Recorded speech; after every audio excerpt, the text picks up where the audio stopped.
भेजे चिट्ठी बिकी विशाल गीता करावा से दिल लागल बा हमार सखी रे ड्राइवरवा से दिल लागल बा हमार सखी रे ड्राइवरवा से दिल लागल बा हमार सखी रे ड्राइवरवा से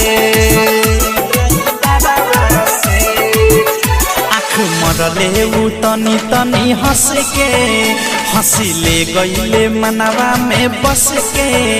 आँख मरले उ तनी तनी हंस के हंसिले गईले मनवा में बस के हो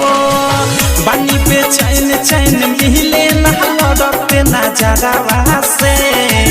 बानी पे चैन चैन मिले ना लड़ते नजरवा से